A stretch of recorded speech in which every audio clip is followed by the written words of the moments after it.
जमीन पर जोर से गिरने की आवाज आई। धड़ाम। छोटू मिट्टी में गिरा पड़ा था। उसका छोटा सा शरीर कांप रहा था और आंखों में आंसू भर आए थे। वह दौड़ने की कोशिश कर रहा था, लेकिन फिर से फिसल गया। दूर खड़े दूसरे शेर के बच्चे हंस रहे थे। इससे तो हिरन तेज दौड़ लेता है। उनकी बातें तीर की तरह छोटू के दिल में चुभ रही थीं। थोड़ी दूरी पर खड़े राजा शेरदिल सब देख रहे थे। उनका चेहरा सख्त था। वे आगे बढ़े और ठंडी आवाज में बोले, बस करो छोटू, तुम्हारा शरीर कमजोर है। छोटू ने आंसुओं भरी आंखों से कहा, अब्बा, मैं कोशिश कर रहा हूं। उस रात अंधेरा घना था। हवा तेज चल रही थी। छोटू को जंगल के किनारे अकेला छोड़ दिया गया। उसके कदम कांप रहे थे। हर झाड़ी की आवाज उसे डरा रही थी। वह एक पत्थर के पास बैठ गया और रोने लगा। शायद मैं सच में कमजोर हूं। लेकिन तभी उसने अपने दिल की धड़कन महसूस की। सुबह की पहली किरण उसके चेहरे पर पड़ी। उसने आंसू पोंछे और खुद से वादा किया, मैं वापस जाऊंगा, लेकिन कमजोर नहीं। सफर आसान नहीं था। भूख, प्यास और डर हर रोज उसका इम्तिहान लेते। एक दिन वह नदी के किनारे गिर पड़ा। तभी एक बूढ़ा हाथी उसके पास आया।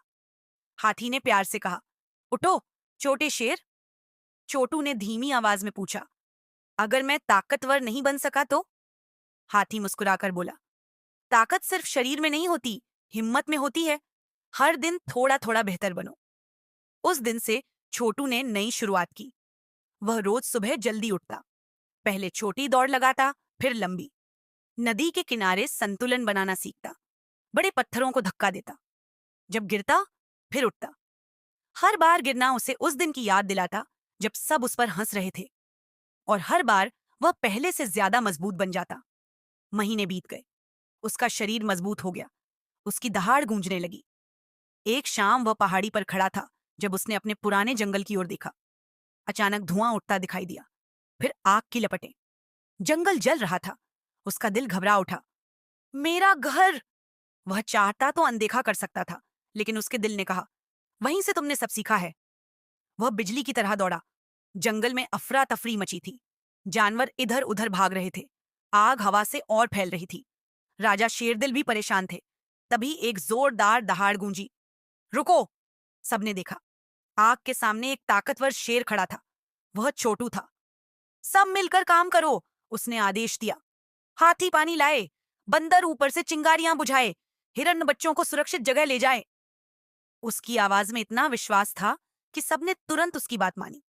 सबने मिलकर मेहनत की। छोटू सबसे आगे था। वह जलते पेड़ गिराता, रास्ता बनाता और सबको संभालता। कई घंटों की मेहनत के बाद आग बुझ गई। जंगल बच गया। राजा शेरदिल ने उस शेर को देखा जो सबका नेता बन गया था। उनकी आंखों में हैरानी और पछतावा था।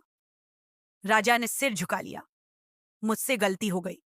मैंने तुम्हें कमजोर समझा, लेकिन असली ताकत तुम्हारे अंदर थी। नूर ने उसे गले लगा लिया। और जो छोटू कभी मिट्टी में गिरा रो रहा था, वही आज जंगल का सच्चा हीरो बन चुका था।